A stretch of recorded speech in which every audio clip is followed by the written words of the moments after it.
Je vais donc maintenant passer la parole à monsieur le professeur Bruno Pi, qui va avoir la lourde charge, c'est même dans son titre, de nous parler de la charge administrative des médecins comme frein majeur à l'installation. Donc, monsieur le professeur, je vous laisse la parole. Merci beaucoup, cher président de séance.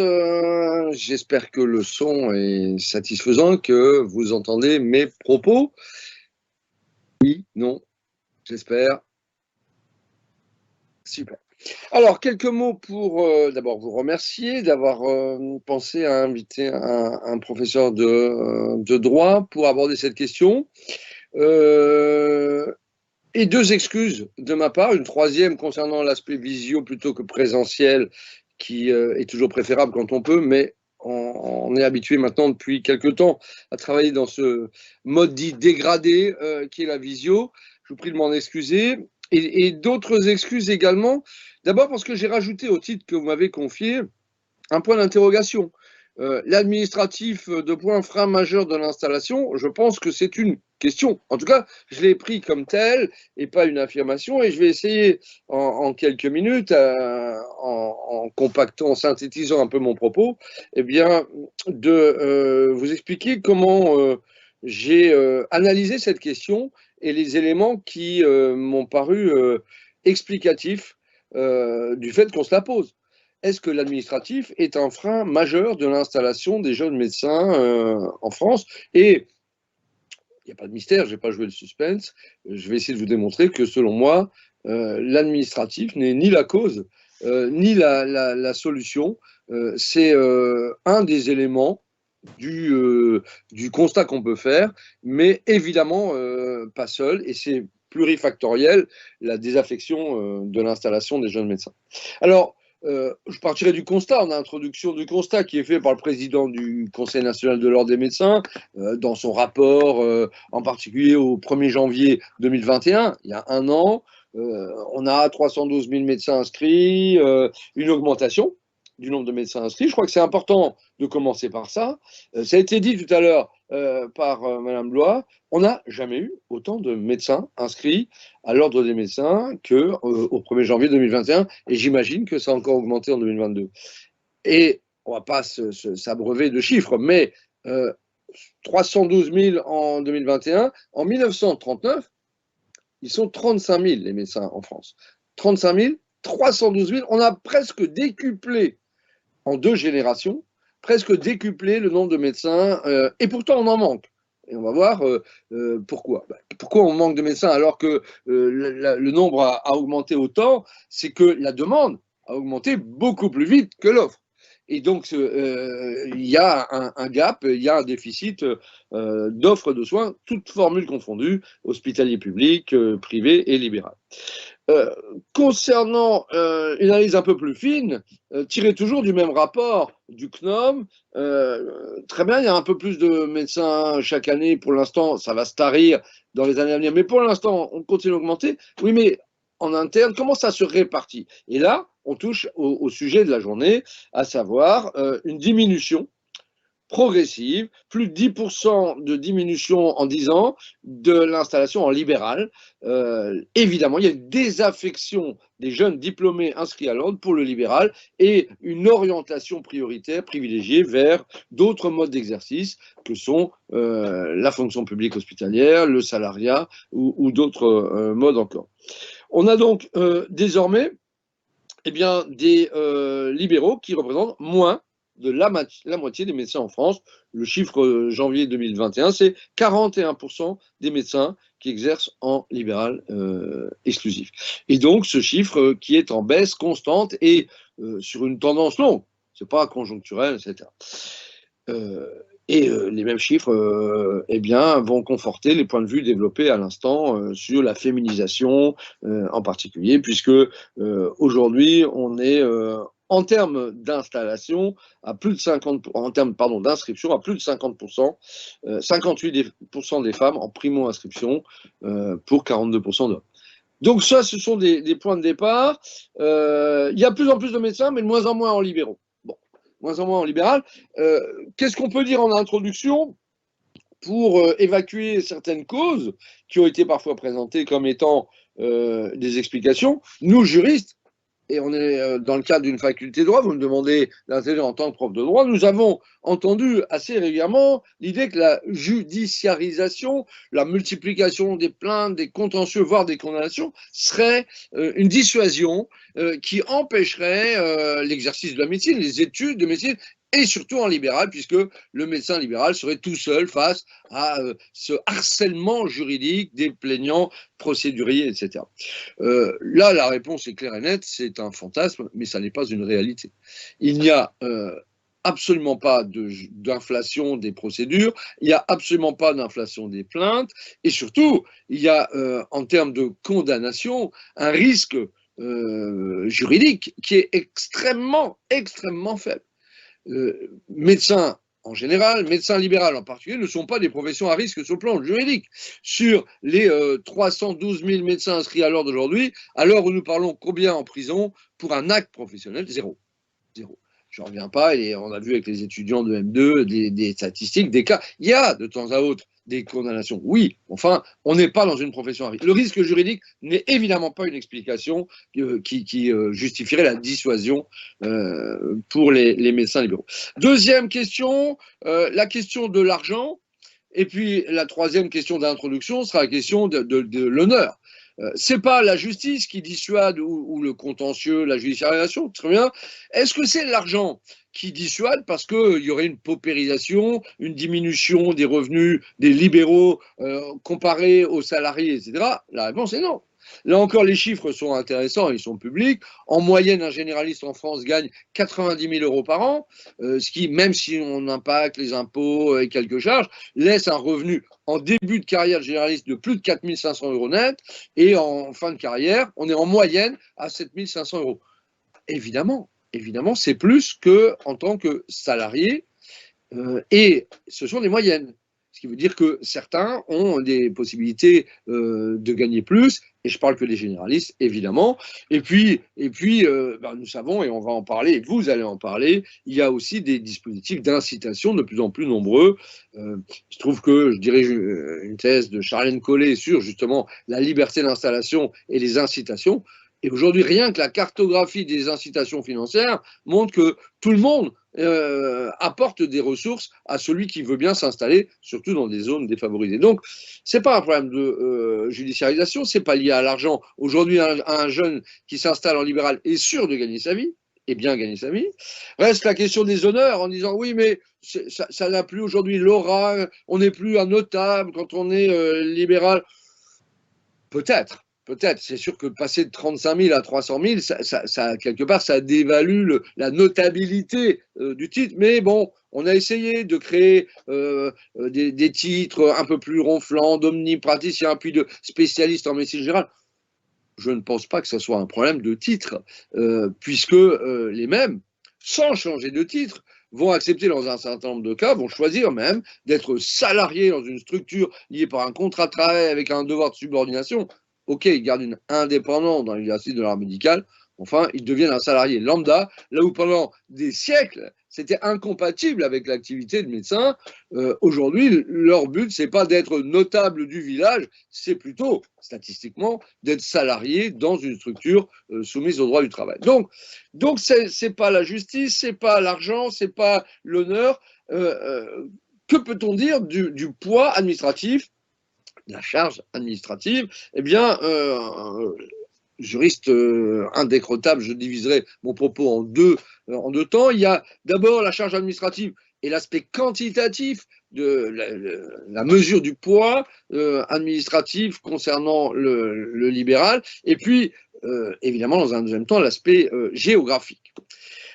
L'aspect quantitatif de la charge administrative, je parlerai de macro-administration ou charge administrative au niveau global, et puis ensuite au niveau micro sur l'individu lui-même dans son mode de travail. La charge administrative au niveau macro, c'est principalement la question de la gestion quantitative du nombre d'opérateurs sur le terrain. Il y a deux, et là encore je sous-diviserai en deux cette question du nombre d'opérateurs. Il y a d'abord la gestion du numerus clausus. Il est très intéressant de voir que on est dans la décision administrative pure, politico-administrative, puisque le flux d'entrée en formation en médecine, mais pas que, en maïeutique, en denturologie, etc., sont totalement maîtrisés par l'administration, puisque chaque année est décidé par un arrêté conjoint ministère de l'Enseignement supérieur, ministère de la Santé, du nombre de places en deuxième année. Donc, on maîtrise ça. Et il y a un paradoxe, c'est-à-dire, aujourd'hui, on n'a pas assez de médecins, alors même qu'il y a 10 ans, il faut 10 ans en gros pour faire un médecin, on a fait rentrer un chiffre qui a été fixé non pas par la profession, non pas par la Sécu, non pas par la population, mais par l'autorité des pouvoirs publics. Donc l'administration a un moyen, mais avec un effet retard, évidemment, et on est en train tout doucement de desserrer l'étau et d'ouvrir l'accès à la formation médicale. Remarque, on pourrait s'interroger sur pourquoi un numerus clausus en médecine en France. C'est pas le cas dans tous les pays du monde. Hein. C'est pas le cas dans tous les pays du monde où parfois ça ne se joue pas sur un nombre global, mais sur des qualités et des niveaux individuels et des motivations individuelles, pour des raisons purement comptables, qui ont été dans les années 70 le résultat de choix, de rationalisation des choix budgétaires en disant plus on a de médecins, plus on a de dépenses de santé, donc diminuons le nombre de médecins pour diminuer le coût de la santé. Et c'était une autre époque. Aujourd'hui, nous sommes dans un nouveau monde, le quoi qu'il en coûte. À l'époque, ce n'était pas le cas, mais ça, c'est un autre sujet. Enfin, il y a sur le nombre d'opérateurs deux autres facteurs que je veux mettre en avant et qui contribuent peut-être à créer une forme de charge. C'est la répartition des spécialités. Là encore, je suis fasciné chaque fois que j'entends des politiques reprocher le manque d'ophtalmo, le manque de pédiatres, etc. Mais les places de formation d'internes après le CN sont déterminées par les autorités administratives. Donc, si on veut demain doubler le nombre de places de formation, alors il faut les accueillir, il faut des services pour pouvoir les former, etc. Tout est interdépendant, mais dépendant de qui ? De la macro-administration qui décide qu'il y aura tant ou tant de places dans tel ou tel secteur. Et enfin évidemment, mais là on n'est plus dans quelque chose de tout à fait macro et qui a été évoqué tout à l'heure par Madame Blois, qui est la solitude du libéral, là où on forme des futurs médecins à l'activité collective, dans des équipes de soins, dans des structures, dans des stages avec un compagnonnage, il est effectivement assez intéressant de se demander comment on va passer un jour du collectif à l'individuel. On forme pendant 10 ans quelqu'un à un sport collectif et un jour on dit maintenant c'est fini, et il faut jouer un sport individuel. La transition, même si, et je caricature puisqu'il y a beaucoup de systèmes, de stages, de SASPA, etc., pour essayer de former à la médecine libérale.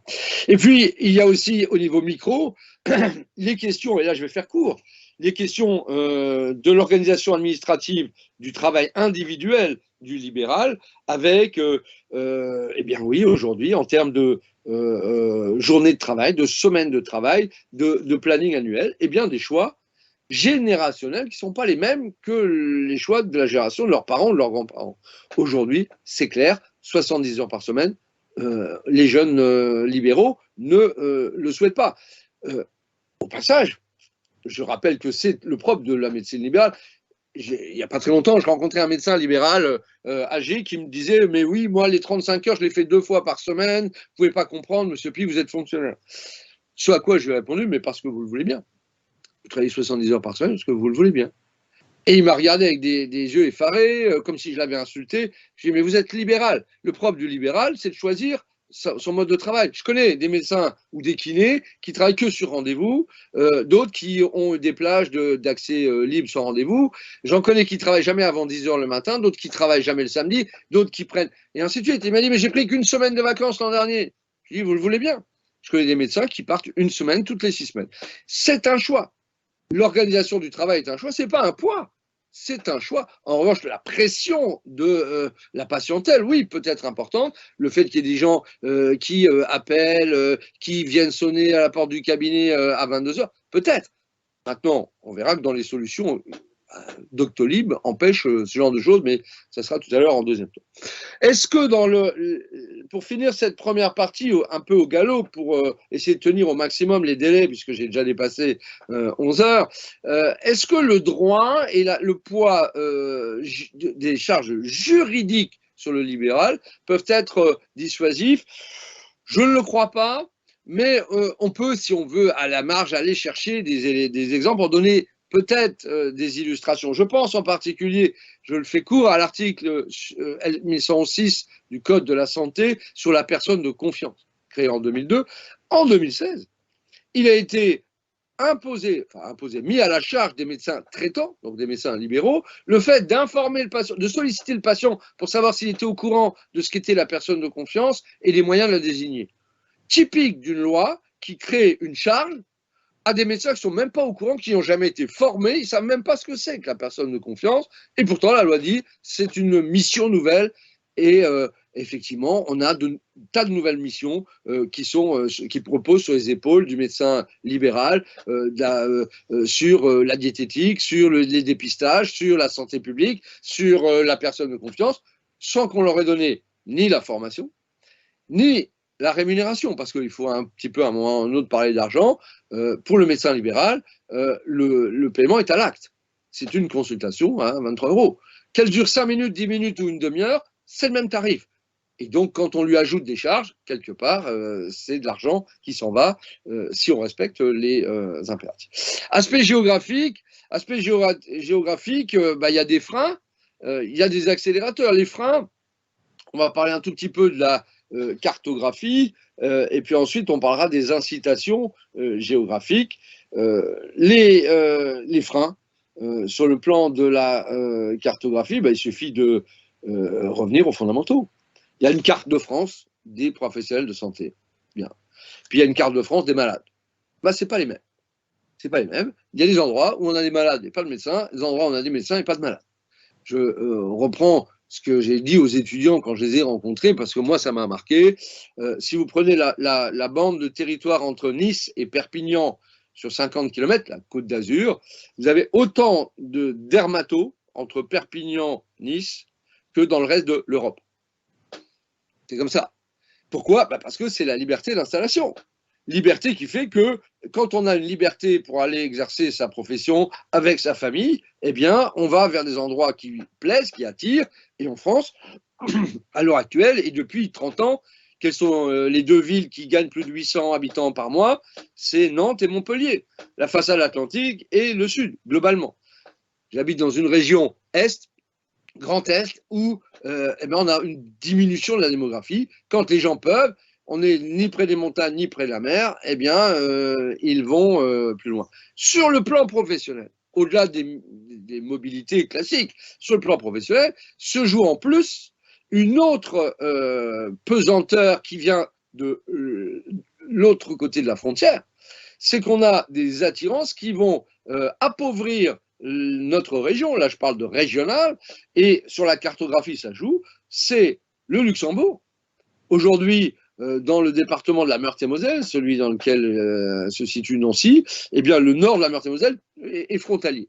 Eh bien, une infirmière à Mont-Saint-Martin, à Longwy, etc., gagne, vous savez, que ce soit en libéral ou en agent public, l'équivalent d'un SMIC et demi à peu près. Elle franchit la frontière, elle fait 10 ou 20 km, elle gagne 4 200 €. Évidemment, ça siphonne complètement et ça impacte l'offre de soins. Aller trouver une infirmière libérale qui va bosser des heures et des heures avec des déplacements, des contraintes, etc., en Meurthe-et-Moselle, quand elle peut, en franchissant la frontière et en travaillant 38 heures, gagner 3 fois plus. Évidemment, le choix est vite fait. Quant à la question des déserts, et de la désertification, c'est donc l'objet de la thèse que j'évoquais de Charlène Collet. Ce qui est très intéressant, c'est de dire deux choses sur l'aspect désertification. D'abord, de manière générale, quand les médecins, on les entend dire, on nous incite, on veut même pas, dans certains cas, on voudrait nous forcer. On voudrait passer de l'incitation à la contrainte, aller nous installer dans certaines zones de Creuse ou de Meuse, très bien.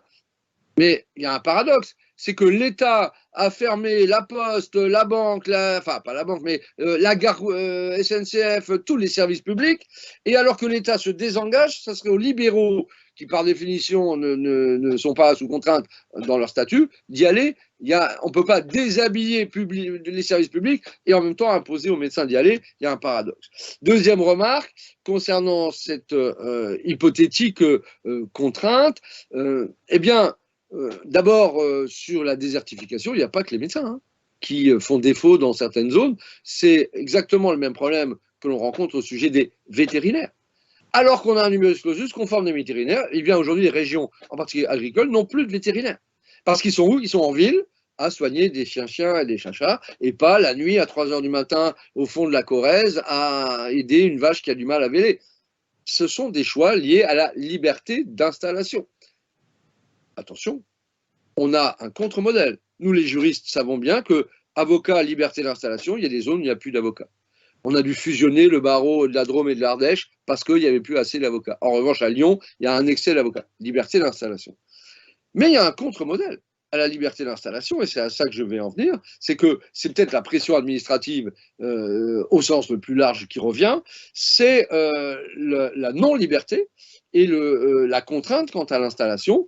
On connaît un modèle en santé, c'est le pharmacien. Il n'y a pas de désert pharmaceutique en France. Il n'y a pas un Français à plus de 20 minutes d'une pharmacie en France. Et on l'a bien vu avec le Covid d'ailleurs, ça a été très important, ça a redonné un rôle de santé publique aux pharmaciens. En droit, le notaire, il n'y a pas de désert notarial en France. Pourquoi? Parce que c'est l'autorité publique qui autorise l'ouverture, la fermeture, le déplacement d'un site professionnel. Donc ça, c'est une question qui se posera à l'avenir. Enfin, je termine par les incitations et les voies d'espoir. Quand même, il faut, je pense, garder un optimisme chevillé au corps sur ces questions. Les modes d'exercice changent, y compris en libéral. Et je pense en particulier aux maisons médicales interprofessionnelles. On en a deux modèles. Il y a les maisons médicales créées par l'autorité publique, le maire, l'agglomération qui crée une maison et après veut pousser des soignants dedans. Ça ne marche pas. Globalement, ça ne marche pas. Et puis, on a un autre système où certains professionnels décident de créer entre eux une maison, une structure. Et ça permet de venir à un rythme adapté aux conditions de vie, à la féminisation, etc. Et de ne plus être dans la solitude professionnelle. Bref, et ça, globalement, ça marche bien. Je pense que c'est ce qui va se développer à l'avenir. Et puis surtout, on a la technologie, des secrétariats et des soutiens comptables et autres à distance qui vont épauler le médecin libéral ou le dentiste libéral ou le kiné libéral. Des services comme Doctolib qui vont être évidemment des facilitateurs de la vie du libéral en n'ayant plus ou moins de trous, en ayant la possibilité de gérer les flux, etc. Et puis la télémédecine. Évidemment, la télémédecine est un moyen, et là encore, le Covid, à toute chose, malheur est bon, aura permis de faire des expériences dans la nécessité qui ont montré que eh bien, le libéral pouvait s'entendre d'autres manières que ce qui avait été le cas jusqu'alors. Enfin, je terminerai par deux citations. Une citation de Joseph Joubert au XVIIIe siècle, au carrefour du XIXe, qui disait le médecin fait souvent la médecine avec son tempérament, le moraliste fait souvent la morale avec son caractère, le théologien, la religion selon son humeur. Qu'est-ce que j'en tire comme conclusion personnelle? C'est que eh bien, c'est propre à des choix individuels. Et vouloir imaginer des médecins qui ne soient pas impliqués, qui ne soient pas ces altruistes bienveillants qu'ils sont, je n'y crois pas. Je ne crois pas qu'on puisse être un prestataire de service neutre, froid et désincarné en tant que médecin. Je l'espère en tout cas. Et puis finalement, deuxième et dernière citation, évidemment, je rappelle que selon Jules Romain dans Knock, la santé n'est qu'un mot. Il n'y a aucun inconvénient à rayer ce mot de notre vocabulaire. Et le docteur Knock rappelle que, pour sa part, il ne connaît que des gens plus ou moins atteints de maladies plus ou moins nombreuses, à évolution plus ou moins rapide. Merci de votre patience. Je vous rends la parole.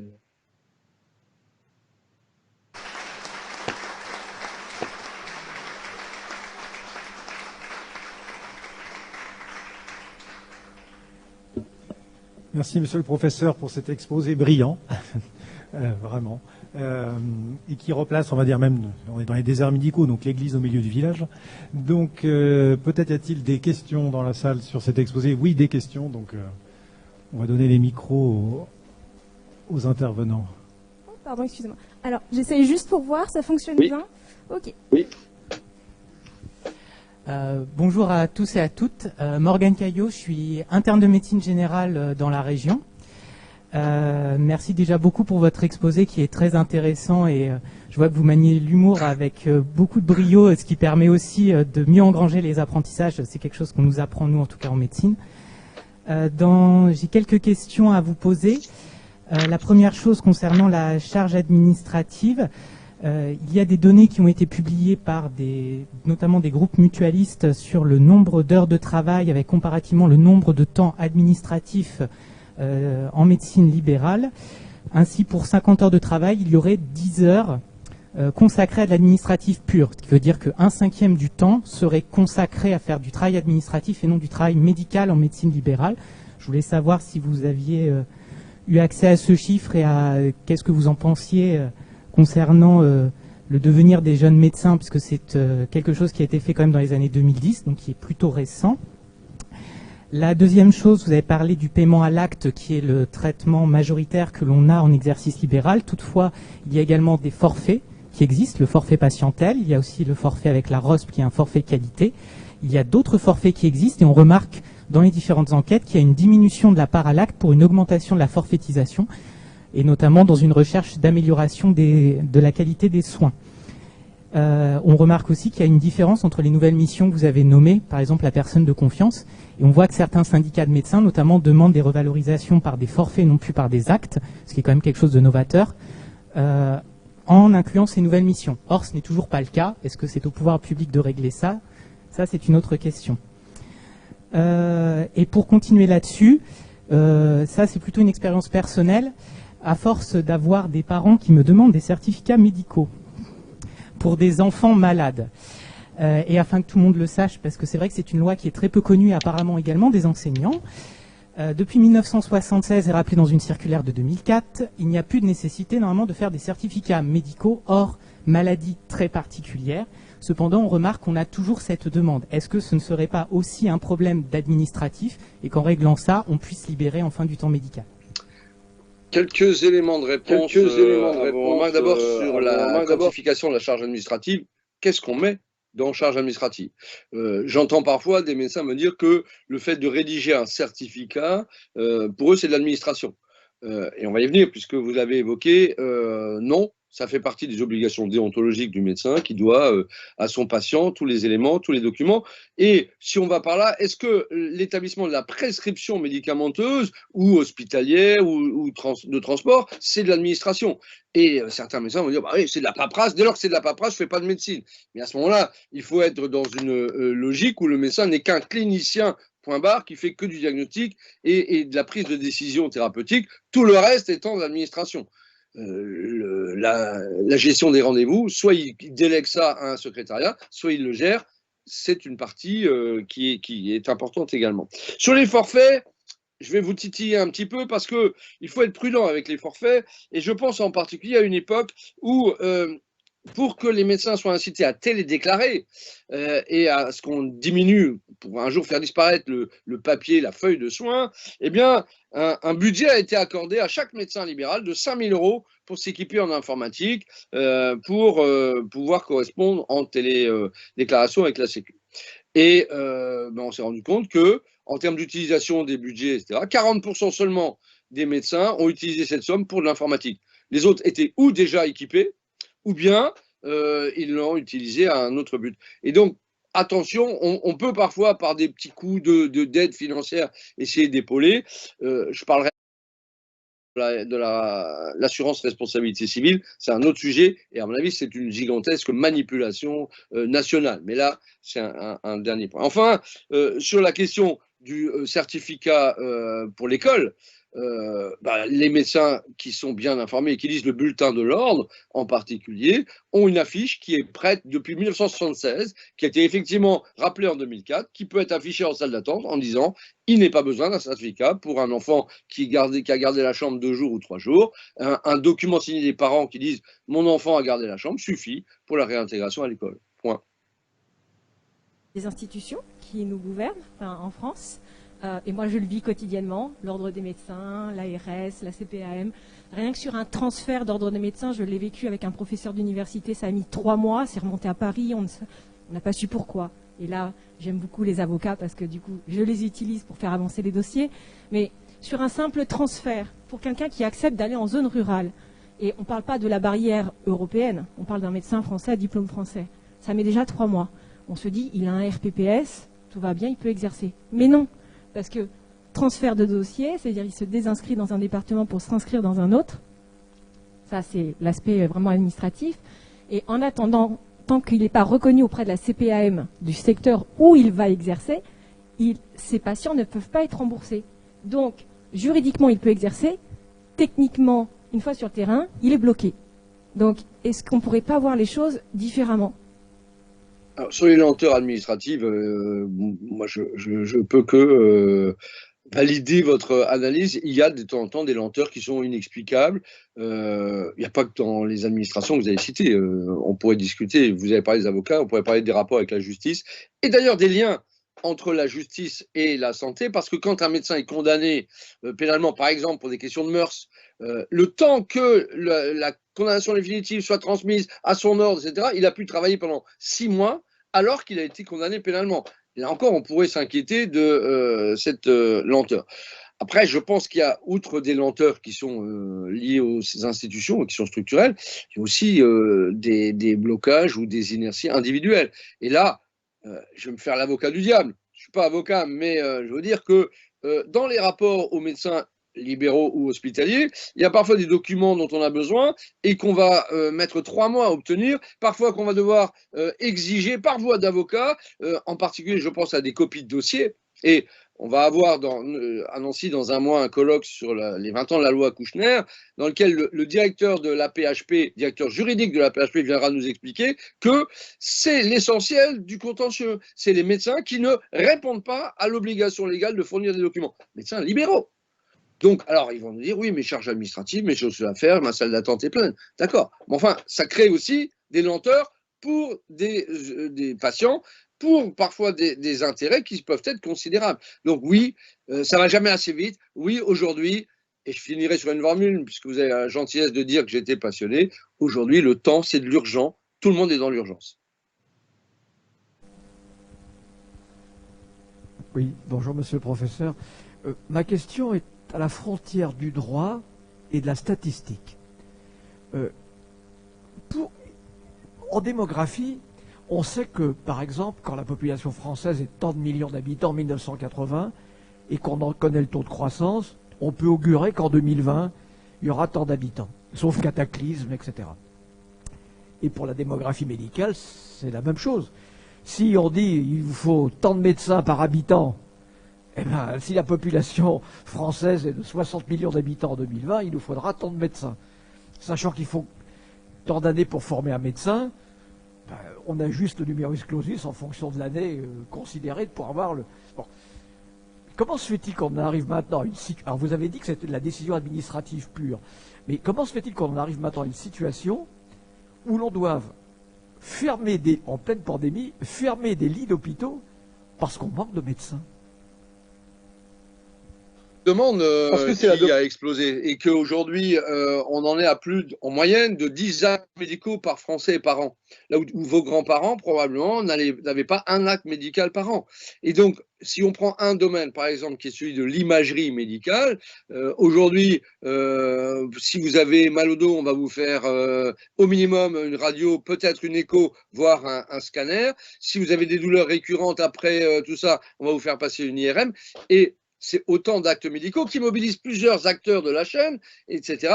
Et donc, oui, l'augmentation de la qualité, de la diversité, de la précision des soins fait qu'aujourd'hui, eh bien, on le voit avec la pandémie de Covid, dès lors que les médecins sont sur le pont à cause d'une épidémie, ben on est obligé d'interrompre, de différer, de reporter un certain nombre d'activités, alors même qu'ils n'ont jamais été aussi nombreux. La demande a galopé beaucoup plus vite que l'offre. C'est mon analyse en tout cas.